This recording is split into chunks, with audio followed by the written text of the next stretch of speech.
I was born into a life of struggle, the first child of 6. I carried the weight of my family's poverty on my frail shoulders. My parents, despite their best efforts, barely made enough to feed us.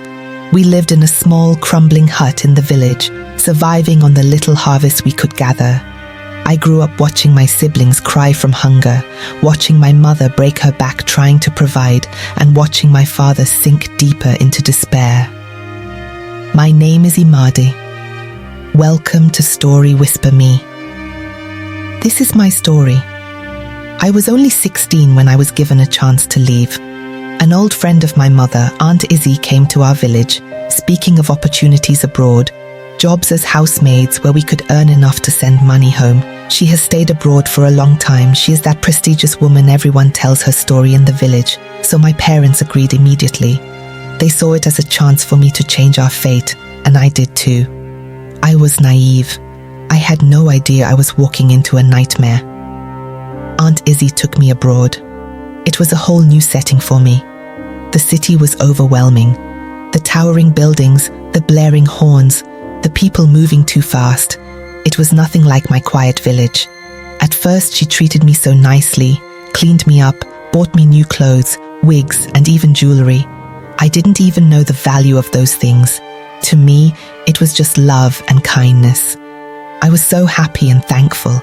Little did I know she was preparing me for a whole new lifestyle, the kind of life I never imagined I would find myself living.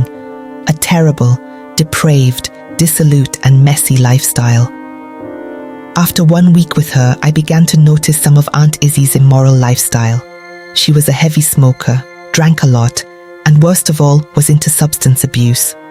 I often saw different men coming around her, as well as different women, some younger girls, almost underage. I didn't understand anything.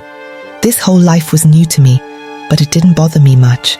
After all, she was taking good care of me and would soon get me a job so I could start sending money to my parents and siblings. Then, something happened. It was my 3rd week with her when she told me to take a shower, dress up nicely, and wear a good perfume. She said we were going to see someone who would give me a job. I was so happy, believing that I was about to start working. When we arrived, it was a big house with older men and some ladies. She took me to one of them, a man in his 60s, huge and fierce looking, and told me I'd be with him that night. She told me not to worry, that everything had been taken care of. As she was about to leave, she assured me that the man would bring me home once we were done. I trusted her and nodded in agreement. After they had some alcohol, the man came to me and asked me to follow him to his room. "Go to the bed and remove your clothes," he said. I was confused and surprised. "Sir, I'm only here for a maid job. I don't understand why I have to take off my clothes." He laughed and said, "Your job tonight is to make me happy." "Make you happy? What do you mean, sir?" He told me I had to sleep with him. Immediately, tears dropped down my eyes. "Sir, I have never done this before. Please, don't do this to me. I'm still a virgin." He smirked. "I know. That's why I requested you. Your aunt already told me. Please, sir, don't do this. Let me go back home. I can't do this with you. Please take me home now." He started touching me, and I tried to resist until he pulled out a gun. "Behave well, be a good girl, and cooperate, or I'll kill you and feed you to the dogs. I've already paid a huge amount of money for this," so he said. I froze. I was so scared and helpless. That night, I was raped and lost my virginity. Early the next morning, he took me back to Aunt Izzy. I was devastated and in tears as I told her what had happened. To my shock, she wasn't bothered at all. She wasn't surprised or offended. Instead, she brought out bundles of money and told me, "This is the money you made from last night's job." I cried, "What do you mean, Aunt Izzy? I'm not a prostitute and never signed up for this." She told me not to worry, that soon I'd understand everything. She promised to send 50% of the money to my parents, which she never did, and said the rest would be used for my upkeep. She assured me I'd soon get a better job and took me to a clinic for some medications. I was sad, broken, and devastated. But I also wanted my parents and siblings to get a share of the money. After all, They were the reason I left home to seek greener pastures. So I stayed silent. I vowed never to allow that to happen to me again. Everything seemed normal again until 3 weeks later. She had arranged another deal behind my back and told me to get ready to see someone. I was skeptical and asked Aunt Izzy, hope this is not the same as what happened last time. She assured me, it's way different. We arrived at a different place this time. There weren't many people, just a strange-looking man and his dogs. After a short discussion, Aunt Izzy left. The man asked me, do you love animals? Yes, sir, I do. I had a little rabbit back home until I lost it. He smiled. That's good. Your job will be to take care of my dogs. I felt relieved. It sounded easy. I was ready to learn. He took me to the dogs, 3 of them, well-groomed and friendly. Then he asked, hope you can take care of them? Yes, sir. I'll do my job diligently. He nodded. The dogs already like you. Your job is to take care of them and sleep with them. At first, it sounded normal. I thought he meant sharing a bed with them. But then he said, this one loves taking his time with women. He enjoys sex. He will be the one you'll be sleeping with tonight. I froze. My heart pounded. Sir, what do you mean by sleeping with the dog? He chuckled. You'll have sex with them. I was trembling. My mind was racing. My mind flashed back to what happened to me with the old man that threatened me with a gun. Maybe he'll do the same thing to me if I refuse. I had to think fast and come up with an idea. Sir, I'm on my period. I can't start today. He sighed. All right, we'll wait. He took me home, and Aunt Izzy asked, hope everything went well? I remained silent. After a while, she asked again. This time, I exploded. Aunt Izzy, why would you do this to me? I'm just like your daughter. Why would you send me to do this kind of dirty job? She smirked. The deal will change your life. Your family will be taken care of. You'll live your dream life. I sobbed. What about my life, my dignity, my health? She sighed. If you're not ready for this, then you'll start taking care of the bills in this house. I didn't bring you here to laze around. That night I knew I had to leave. I had heard of young girls being drugged and forced into unspeakable things. I didn't want to be one of them. The next day, while she was out, I packed a few things and ran away. I had nothing, no money, no experience, no idea where to go. But I didn't care. For 2 days I begged for food at a small local restaurant. The manager noticed me and said, you look like someone who ran away from home. I shared my story with him.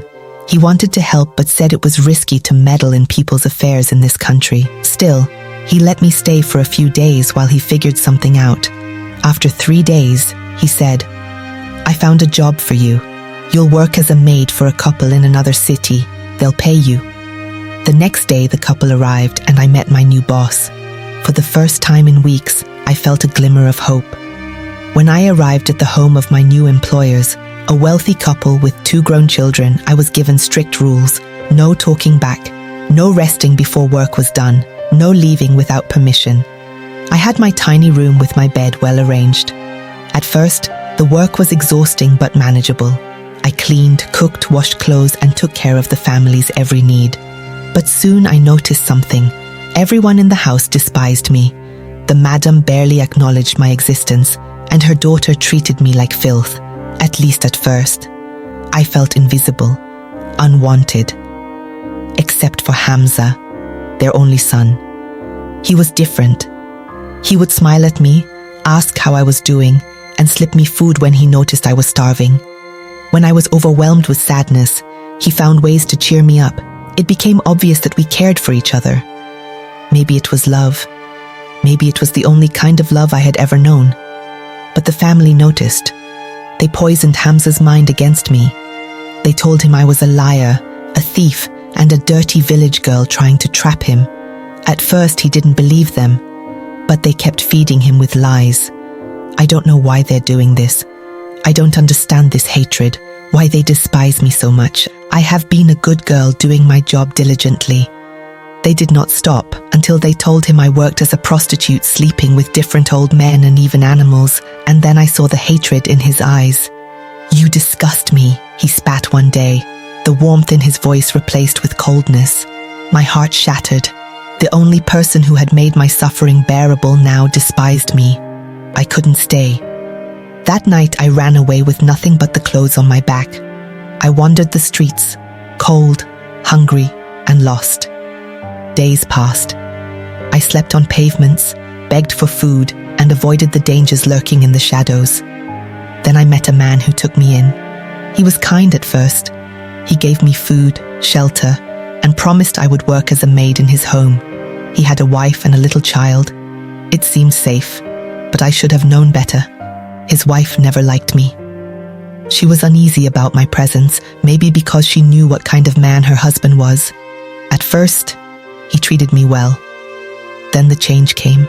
The kindness turned to cruel stares, lingering touches, and then one night, it happened. He came into my room, pinned me down, and took what he wanted. I cried, I fought, but he was stronger. He whispered threats in my ear, reminding me I had nowhere to go. It didn't stop. Whenever his wife traveled for business, he would come for me. When I resisted, he beat me. I thought about telling his wife, but she already hated me. If I spoke, she would only blame me. I was trapped in a nightmare.